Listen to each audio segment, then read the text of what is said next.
están todos? Nuestro siguiente tema es energía, calor y sus aplicaciones prácticas. Acompáñenme.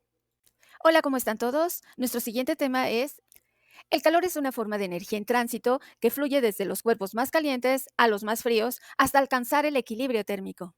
¿Cuál es su importancia? Bueno, su estudio es fundamental en el desarrollo de la termodinámica y tiene múltiples aplicaciones, tanto en ingeniería, climatización, cocina o cualquier tipo de procesos industriales.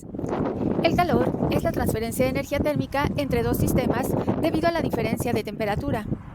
A diferencia de la energía interna, que es la energía total de las partículas de un sistema, el calor solo existe durante el proceso de transferencia. La temperatura es una magnitud física relacionada con la energía cinética promedio de las partículas, es decir, la velocidad a la que las moléculas se mueven y que forman un cuerpo o un sistema. A mayor energía cinética, mayor temperatura. El concepto de calor es muy importante, dado que es la base de la ley cero de la termodinámica. La transferencia de energía de un cuerpo de mayor energía a un cuerpo de menor energía se le considera calor. Recuerda que existen tres formas de transferir el calor. Por conducción, que es común en los sólidos, por ejemplo en la barra que se calienta en un extremo, la energía va pasando de molécula en molécula hasta llegar a la barra que termina a la misma temperatura. Por convección, este proceso se encarga de transferir la energía térmica hacia el interior de los líquidos y gases, como por ejemplo el aire que se calienta por la llama y que sube, y el aire frío que baja, creándose entonces una corriente de convección. Y la radiación, que es la transferencia de calor mediante ondas electromagnéticas. A diferencia de los procesos anteriores, la radiación puede realizarse sin necesidad de un medio material, es decir, sin moléculas. Por ejemplo, la radiación solar. ¿Cómo podemos medir esta energía? Bueno, la caloría fue definida inicialmente como la cantidad de calor necesaria para elevar la temperatura de 1 gramo de agua de 14,5 grados Celsius a 15,5 grados Celsius. Este concepto surgió en el siglo XVIII con los estudios de Antoine Lavoisier y Pierre-Simon Laplace sobre la combustión y la respiración. Posteriormente se estableció una equivalencia. Una caloría es equivalente a 4,184 joules y básicamente esa es la relación del calor con la energía mecánica. Una de las más grandes preguntas es, ¿cuál es la ley cero de la termodinámica? Realmente, esta ley es muy sencilla porque estipula que si dos sistemas se encuentran en equilibrio térmico con un tercer sistema, entonces están en equilibrio térmico entre sí. ¿Pero qué es el equilibrio térmico? Bueno, el equilibrio térmico entre cuerpos existe cuando no hay más mecanismos de intercambio de energía, es decir, de calor, entre los cuerpos. Cuando los cuerpos se encuentran en dicho equilibrio, su temperatura entonces es la misma. Jane Prescott Joule demostró experimentalmente que el trabajo mecánico puede convertirse en calor y entonces estableció esa equivalencia entre una caloría y 4,184 Joule. Eso entonces nos está indicando que toda la energía térmica puede convertirse a 4 unidades de energía mecánica, dando origen a la primera ley de la termodinámica. Joule propuso un dispositivo que consistía de un eje rotatorio dotado de una serie de paletas girando entre cuatro conjuntos de paletas estacionarias. El propósito de estas paletas era agitar el líquido que se colocaba en el espacio libre entre ellas. El eje se conectaba mediante un sistema de poleas y cuerdas muy finas a un par de masas de peso conocido. El experimento consistía en enrollar la cuerda sujetando las masas sobre las poleas hasta colocarlas a una altura determinada del suelo.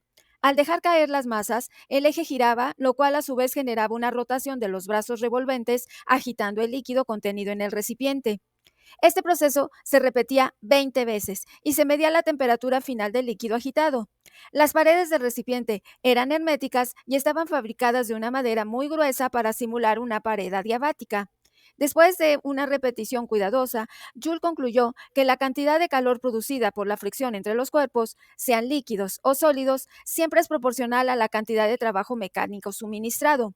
Sus experimentos fueron repetidos en diferentes sustancias, tabulando los valores obtenidos de fuerza mecánica, representada por la caída de una masa por una cierta distancia, para elevar la temperatura de un volumen conocido de la sustancia.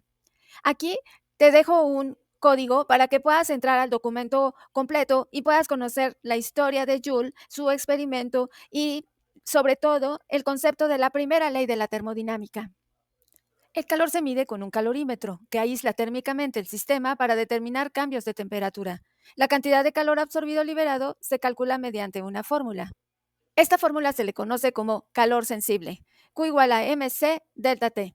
¿Y cómo lo puedes medir? Pues lo mides con un calorímetro, que es un dispositivo que tiene una cubierta de espuma de poliestireno. En sí es un vaso de poliestireno, contiene un agitador, contiene un termómetro, y entonces se trata que este sistema sea lo más hermético posible o lo más aislado. Así que cuando un cuerpo cambia de temperatura sin cambiar de fase, el calor transferido se puede calcular mediante esta relación. En la fórmula de calor sensible podemos enfocarnos en una constante conocida como calor específico. El calor específico se define como la cantidad de calor que se necesita para elevar la temperatura de una unidad de masa de cualquier sustancia en 1 °C o Kelvin. Aquí en esta tabla podemos ver diferentes tipos de sustancias y los valores de calores específicos en Joule por gramo grado Celsius o en caloría por gramo grado Celsius. Como podemos apreciar, el calor específico del agua es de 4,182 o de 1 caloría por gramo grado Celsius. Si lo visualizamos y lo comparamos con el cobre, el calor específico del cobre es de 0,385 joule por gramo grado Celsius o de 0,092 calorías por gramo grado Celsius. Como podemos ver, entonces el cobre necesita mucho menos cantidad de calor para poder elevar la misma temperatura si hablamos de la misma unidad de masa que el agua. El calor latente es la cantidad de energía necesaria para que un sistema pueda cambiar de fase, es decir, es todo el calor que se transfiere sin cambio de temperatura.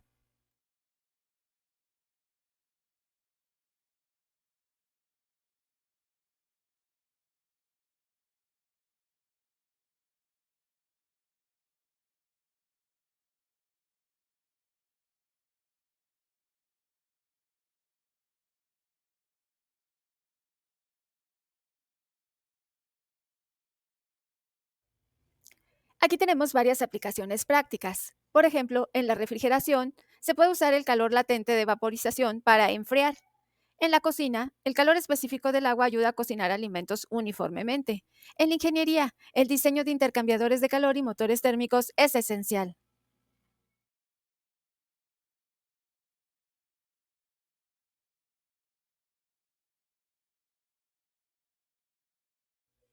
La ley cero de la termodinámica es la base del equilibrio térmico. Cuando dos cuerpos a diferentes temperaturas se ponen en contacto, el calor perdido por el cuerpo caliente es igual al calor ganado por el objeto frío. Calor cedido igual a calor ganado. Aquí tenemos un ejemplo sobre equilibrio térmico. Se mezclan 200 gramos de agua a 80 grados Celsius con 300 gramos de agua a 20 grados Celsius. ¿Cuál es la temperatura en equilibrio? Bueno, recordamos que tenemos la relación calor cedido por el objeto caliente igual a calor ganado por el objeto frío. Así que, como tenemos la misma capacidad térmico calor específico, podemos cancelarlo. Y nos queda 200 por 80 menos TF igual a 300 por TF menos 20. Al hacer las operaciones y simplificar términos semejantes, nos queda que la temperatura en equilibrio o temperatura final va a ser de 44 grados Celsius. Te comparto también un código QR para que puedas ver más aplicaciones y más ejercicios sobre este tema y que pueda quedar un poquito más claro. Cualquier cosa, cualquier duda, no dudes en comentarme.